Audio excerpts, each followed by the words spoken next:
वहीं हिजबुल्लाह के command centres और बंकरों पर जोर से बम बरसाए जा रहे हैं, जिसमें हिजबुल्लाह के कई लड़ाकों की मौत हो गई है। लगातार एयर स्ट्राइक करने से लेबनान की 3 लाख से ज्यादा आबादी पलायन कर चुकी है। हालांकि गाजा में इजराइल की जंग अभी खत्म नहीं हुई।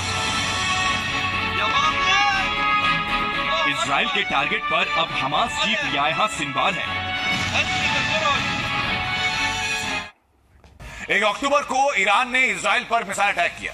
हालांकि इजराइल को इस हमले में कोई खास नुकसान नहीं हुआ, लेकिन वॉर जोन में इजराइल का जो अप्रोच है उससे साफ कि इजराइल अपने ऊपर हुए हर हमले का इंतकाम लेना जरूरी समझता है। और अब ये माना जा रहा है कि आज की रात इजराइल ईरान पर अब तक का सबसे बड़ा हमला करने वाला है।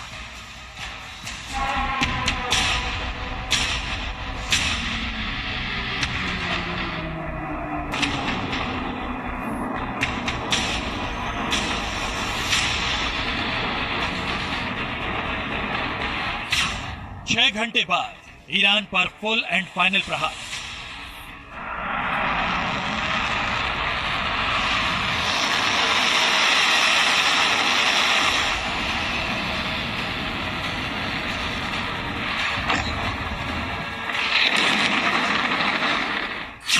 तेल अवीव में सीक्रेट बैठक, तेहरान टू बहरूत दहशत।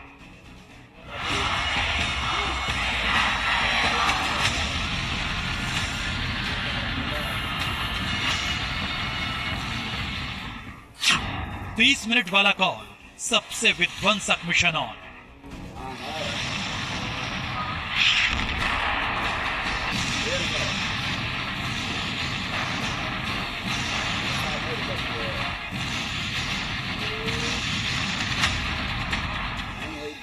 बस कुछ घंटे और उसके बाद इजराइल ईरान वॉर जोन से तबाही की जो तस्वीरें आएंगी वो मिडिल ईस्ट की पूरी हिस्ट्री और ज्योग्राफी बदल कर रख देगी। और ऐसा हम नहीं बल्कि वॉशिंगटन से लेकर तेल अवीव तक हो रहे डेवलपमेंट इशारा कर रहे हैं।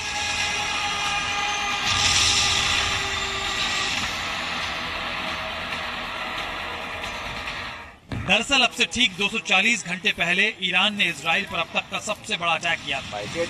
जवाब में इजराइल ने जब जहां जैसे चाहे हमले की बात कही थी। और अब बीते 24 घंटों में इंटरनेशनल मीडिया में 3 ऐसी बड़ी खबर आई जिसने पूरे वॉर जोन में सनसनी मचा दी।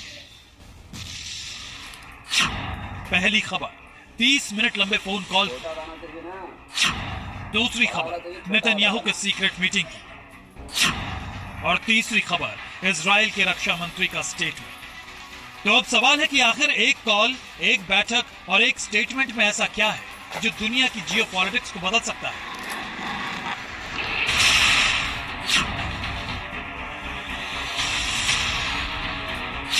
सबसे पहले बात उस फोन कॉल की करते हैं जो वॉशिंगटन और तेल अवीव के बीच हॉटलाइन पर हुई, लेकिन इसने पूरे ईरान और तेल अवीव के सीने में खौफ भर दिया है। दावा है कि इजराइल के प्रधानमंत्री बेंजामिन नेतन्याहू ने अमेरिकी राष्ट्रपति जो बाइडेन और उपराष्ट्रपति कमला हैरिस से फोन पर 30 मिनट बातचीत की। कई रिपोर्ट्स में दावा है कि यह बातचीत ईरान पर पलटवार को लेकर की गई।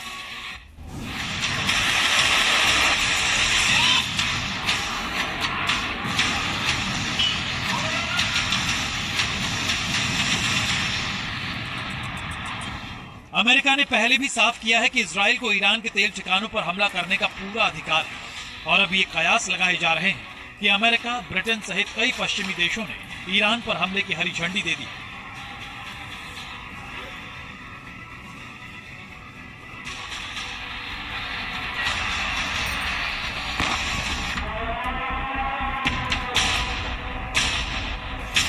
इस फोन कॉल के बाद बेंजामिन नेतन्याहू ने अपनी कैबिनेट की एक बेहद सीक्रेट मीटिंग बुलाई।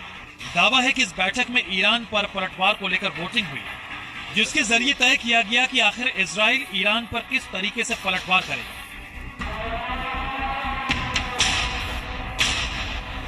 अब से चंद घंटे पहले इजराइल के रक्षा मंत्री योव गैलेंट का एक स्टेटमेंट आता है, जिसमें गैलेंट ईरान को अब तक की सबसे बड़ी चेतावनी देते हैं। דיוק בנקודות השונות הוא מאוד מאוד ממוקד. היכולת לתקוף היא יכולת מאוד חזקה, וכמו שעשינו עד עכשיו במלחמה בכל הגזרות האחרות, מי שתוקף אותנו ייפגע וישלם מחיר. התקיפה שלנו תהיה קטלנית, מדויקת. इस बयान से इजराइल ने अपनी मंशा साफ कर दी है। और वॉशिंगटन से लेकर तेल अवीव तक इसी हलचल ने बेरूत और तेहरान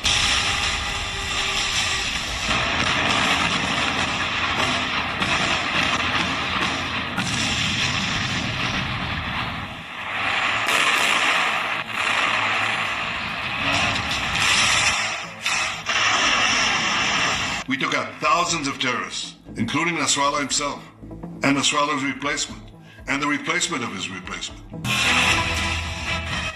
हिजबुल्लाह किस तरह लाचार हो चुका है, इसको अब इस तरह समझिए कि उसका करता धरता नसरल्लाह मारा गया, उसके बाद जिसे कमान मिलनी थी वो भी मारा गया, उसके बाद जिसे नसरल्लाह का नंबर 3 माना जाता था वो भी मारा गया।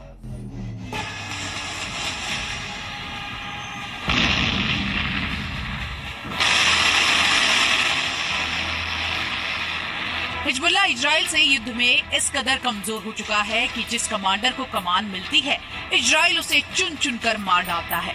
खुद बेंजामिन नेतन्याहू को सुनिए कि कैसे उन्होंने ऐलान किया कि हिजबुल्लाह अब आतंकी संगठन नहीं बल्कि एक कमजोर संगठन बन चुका है। We've degraded Hezbollah's capabilities. We took out thousands of terrorists, including Nasrallah himself, and Nasrallah's replacement, and the replacement of his replacement. Today, Hezbollah is weaker than it's been for many, many years.